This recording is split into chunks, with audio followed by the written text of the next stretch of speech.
Joining us now, Oklahoma Senator, member of the Senate Finance, Homeland Security, and Appropriations Committees, James Lankford. Senator, great to see you.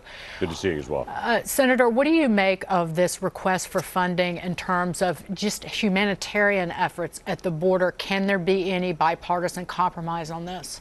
I would certainly hope there would be bipartisan compromise. Obviously, in 2014, President Obama declared a humanitarian crisis at the border with this extremely high number of children and families coming to the border.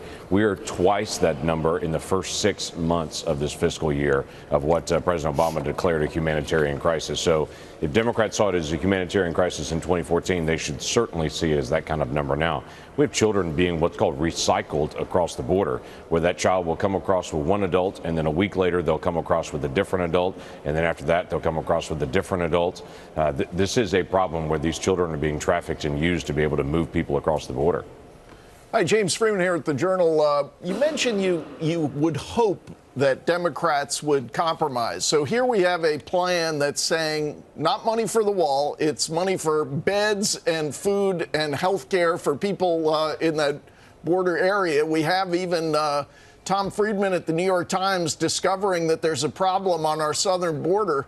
Is there finally some political pressure on Democrats to make a deal here, or do you expect more resistance? Is this going to happen?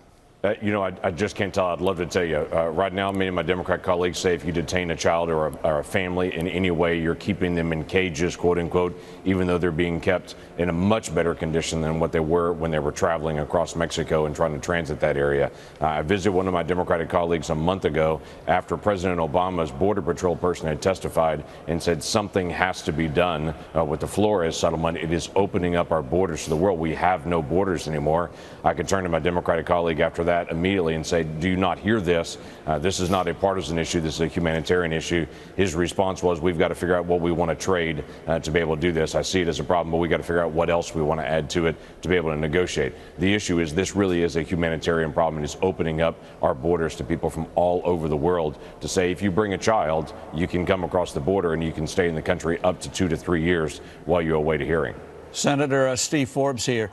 Do you see any sign of the White House, maybe the president seizing this issue, giving a national address and saying this is a humanitarian issue, not about walls, put real pressure on the Democrats, show that the Republicans are on the side of kids, and to put pressure on the Democrats to come along on this thing, really hold their feet to the fire? They have all the rhetoric. Let's see if they can deliver.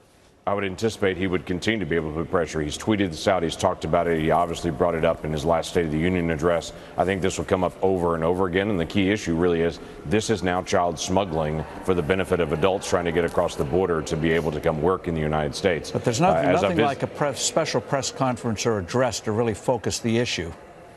Well, that's true, but every time that comes up, Democrats seem to say over and over again, he just hates all immigrants, when they're really not acknowledging the issue. This is not about legal immigration, which we've been very, very open to, allowing people to be able to come work. 500,000 people a day still cross our southern border into the United States legally. 500,000 every single day. This is about individuals that don't want to go through that legal process coming across the border. Right, and about the U.S. government not having the resources to literally save the lives of children. Senator, I want to move on to the hearing yesterday where Attorney General Bill Barr was in front of the Senate Judiciary Committee, and he's not going to be testifying before the House Judiciary Committee today. The Attorney General disagrees with the committee changing the format of the questioning. Did you watch what happened yesterday? And I want to know from you, where does this go? Because Lindsey Graham said, listen, I mean, I'm paraphrasing, but the senator said, listen, I'm done with this. I am not calling Bob Mueller in front of his committee. What is your reaction? Well, at the end of the day, Bob Mueller's responsibility was to be able to turn over his report to the Attorney General. Then the Attorney General can do with it what he chooses to do with it. He obviously chose to be able to put out an initial summary while they're redacting it and then release the redacted version. It's a pretty reasonable response to allow the American people to be able to read it as much as possible. And so I know this becomes a political show, especially for all the folks in the Judiciary Committee that are running for president. They're trying to score some sort of points in front of people. They're trying to make a difference in their pack of 20 and to try to break out of that pack. But at the end of the day, this is still about a report that came out and said there wasn't any collusion or any kind of cooperation with the president, with the Russians, or anyone in his family or in the campaign. And so now it's a matter of, can this move on or does it not move on?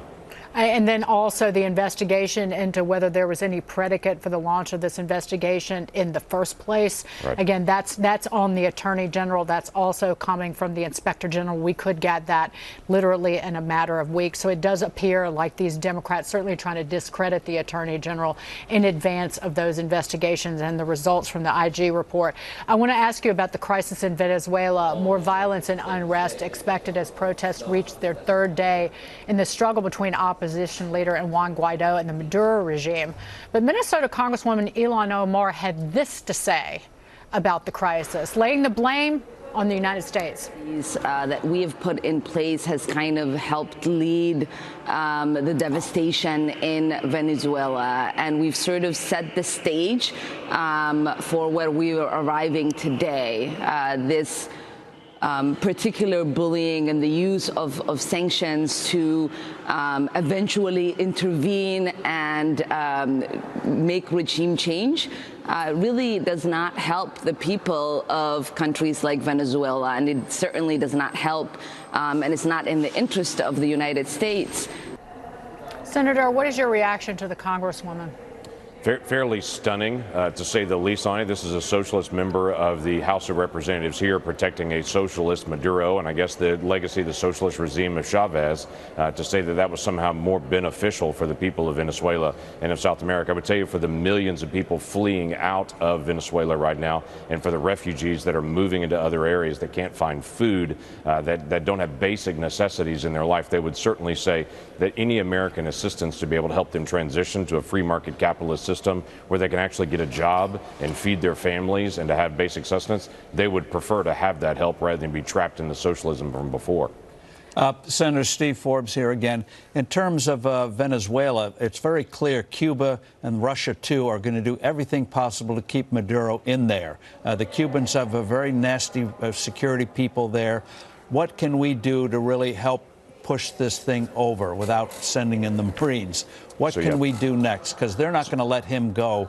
They'll have a Bernie weekend if they have to. They're not going to let him go. What can we do to get the military finally to throw this guy out, even with the Cubans trying to keep him in?